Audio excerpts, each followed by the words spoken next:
이 마약 사건들이 줄을 잇고 정부도 이른바 마약과의 전쟁에 나선 지 1년입니다. 물론 성과도 있었지만 대대적인 색출 과정에서 일상이 무너진 사람들이 있습니다.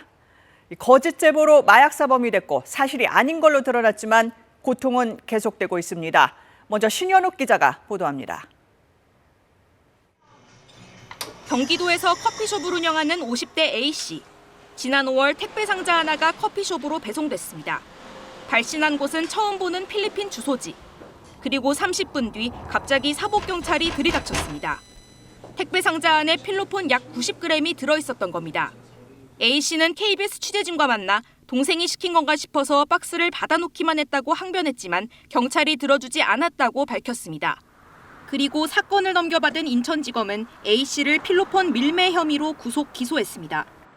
A씨가 마약 전과자란 점과 필리핀에서 보낸 부탁하신 것 보낸다는 문자 메시지가 근거가 된 걸로 전해졌습니다.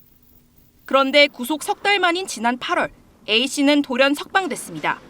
진범이 잡혔다. 사건을 제보한 사람이 무고 혐의로 잡혔다는 게 검찰 수사관의 설명이었습니다. 나중에 확인해보니 허위 제보자가 서울 서부지검의 무고 혐의로 체포돼 A씨에 대해 석방 지휘가 내려진 것. 그런데 A씨는 허위 제보자가 잡힌 뒤에도 6일 더 구속돼 있다 석방됐고 석방 후엔 공소 취소도 되지 않아 아직도 재판을 받고 있습니다. 서부지검 보고를 받은 대검찰청이 공소를 취소하란 의견을 냈지만 인천지검 수사팀이 거부하면서 벌어진 상황이었습니다. 당시 인천지검 수사팀은 KBS 질의에 아무런 답도 하지 않겠다고만 했고 인천지검은 제보자의 무고 혐의 재판 결과를 보고 공소 취소 여부를 결정할 것이라고 공식 입장을 밝혔습니다. A씨 기소 당시 인천지검 강력부장은 현 서울중앙지검 강력부장, 인천지검장은 심우정 대검 차장검사였습니다. A씨는 KBS 취재진에 전과자라는 이유만으로 인권 침해를 당했는데 아무도 책임지지 않는다면서 100일간 커피숍 문을 닫아 생계에도 타격이 크다고 토로했습니다. KBS 뉴스 신현욱입니다. 그럼 이런 거짓 제보가 어떻게 가능했을까요? KBS 취재 결과 이 제보자는 국정원의 마약정보원으로 활동해왔고 국정원의 실적 요청에 사건을 꾸민 걸로 드러났습니다. 단독 보도 계속해서 황다혜 기자입니다. KBS가 확보한 A씨 마약 사건의 허위 제보자 손모 씨의 무고 혐의 공소장입니다. 정부가 마약과의 전쟁에 돌입한 올해 초 국정원의 일명 나 과장은 수년간 관리에 친분이 깊은 손 씨에게 단기적으로 실적이 될 수 있는 정보를 달라고 요청했습니다. 손 씨는 오랫동안 국정원에서 활동비를 받고 정보원으로 일한 마약 전과자였습니다. 손 씨는 나 과장의 요청에 마약 사범 근황 파일을 입수한 후 여기에서 A씨의 개인정보를 얻어 작업에 들어갔습니다. 필리핀의 마약상에게 A씨의 커피숍 주소지로 필로폰을 보내달라고 주문한 겁니다. 필리핀 마약상은 피규어 2개의 필로폰을 나눠 담아 국제 우편을 보낸 뒤 손 씨에게 송장 번호를 보냈습니다. 손 씨는 필리핀 마약상이 찍어보낸 송장 사진을 국정원에 전달했습니다. 국정원은 이를 인천 세관에게 주며 이 우편물에 마약이 있다고 알렸습니다. 그리고 세관특별사법경찰은 우편물의 배달 경로를 추적해 A씨를 체포했습니다. 손 씨는 휴대전화 압수수색에 대비해 A씨 앞으로 부탁하신 것 잘 처리했다는 문자 메시지까지 보내두게 했습니다. 한편의 연극 같은 손 씨의 마약 사범 만들기는 다른 사건을 수사하던 서울 서부지검의 꼬리가 밟혔습니다. 이렇게 적발될 때까지 A씨 사건 조작은 전혀 포착되지 않았습니다. 실적을 요구한 국정원, A씨를 추적해 체포한 세관, 구속 기소한 검찰, 재판을 진행 중인 법원까지 모두 말려든 겁니다. 해당 기관 중에 손 씨의 조작을 눈치챈 곳이나 검증한 곳은 없었고 책임진 곳도 당연히 없었습니다. 수사 내용과 관련해서는 말씀드릴 수 있는 내용은 없고 재판 결과를 좀 지켜봐야 될 것 같고요. 무고 가해자 손 씨와 무고 피해자 A 씨를 모두 피고인석에 앉힌 검찰. 대검찰청은 KBS 보도 직전 A 씨의 필로폰 밀매 혐의에 대해선 인천지검에서 공소심의위원회를 열어 공소 취소 여부를 결정할 거라고 밝혀왔습니다. KBS 뉴스 황다혜입니다. 지난 5월 필리핀에서 배송된 우편물을 받았다가 필로폰 밀매 혐의로 체포된 A씨. 뭘 주문한 적도 없는데 영문을 모르겠다고 항변했지만 인천공항 본부세관은 A씨를 구속 송치했고 인천지검은 그대로 재판에 넘겼습니다. 모든 게 조작이었다는 게 드러난 건 지난 8월. A씨가 구속된 지 석 달 만이었습니다. 서울 서부지검의 다른 마약 사건 수사 중 국정원 정보원으로 활동해온 제보자 손모 씨가 A씨 사건을 꾸민 게 드러난 겁니다. 문제는 이 다음이었습니다. 손 씨는 무고 혐의로 구속까지 됐는데 인천지검이 A씨 공소 취소를 하지 않은 겁니다. 무고 가해자와 무고 피해자가 모두 피고인석에 서게 된 셈인데 인천지검이 공소를 취소하란 대검의 의견 제시에도 버티면서 벌어진 일이었습니다. 그런데 2달 넘게 공소 취소를 하지 않았던 인천지검이 어제 이 같은 내용이 KBS에 보도되자 하루 만에 공소심의위원회를 소집했습니다. 그리고 서울 서부지검의 수사와 공판 기록 등 증거관계를 전면 재검토해 공소 취소를 결정했다고 밝혔습니다. 또 수사 과정에서 검찰이 기본권 보장 책무를 다하지 못한 점에 대해 진심으로 사과한다고 했습니다. 뒤늦게 바로잡겠다고는 나섰지만 검찰은 왜 이런 상황이 발생한 건지에 대해선 납득할 만한 해명을 내놓지 않았습니다. 사건 당시 인천지검 강력부장은 현 서울중앙지검 강력부장, 인천지검장은 심우정 현 대검 차장검사였습니다.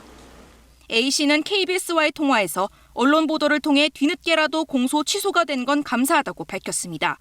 다만 이미 100일 가까이 구속 수사를 받으면서 생계에도 타격을 입어 회복되지 않고 있다고 말했습니다. 인천지검은 이에 대해선 A씨에 대한 형사보상 절차를 적극 지원하겠다고 밝혔습니다. KBS 뉴스 신현욱입니다. 네, 그런데 앞서 보신 국정원 정보원 손 씨가 조작한 사건은 또 있었습니다.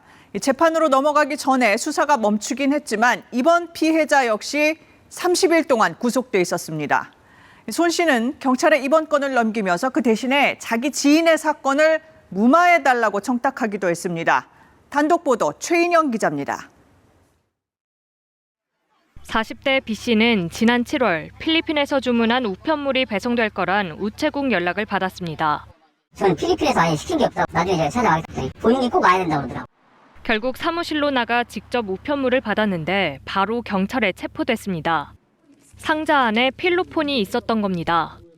아니라고 저는 100번 200번 했는데 자기들은 당신이 보낸 걸 100% 확신한다. 서울 용산경찰서는 끝내 B씨를 구속 송치했고 B씨는 구속 적부심을 신청했지만 법원에서 기각됐습니다. 마약이 든 우편물과 부탁한 것 처리해놨다고 필리핀에서 보낸 문자 메시지가 증거로 인정된 거였습니다. 이유는 이제 그 문자하고 그거죠. 저희 전과. 당연히 문자가 잘못 오는 것도 많잖아요. 그런데 이 문자가 수상했습니다. 마약상들은 기록이 남는 문자를 이용하지 않기 때문입니다. 서울 서부지검이 이를 토대로 재수사한 결과 우편물 배송도 문자 발송도 제보자인 국정원 정보원 손모 씨가 꾸민 거란 게 드러났습니다.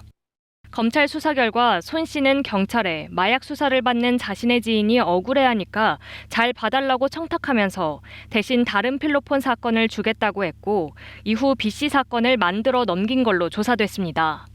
손 씨는 이 과정에서 지인에게 수천만 원을 받기도 했습니다.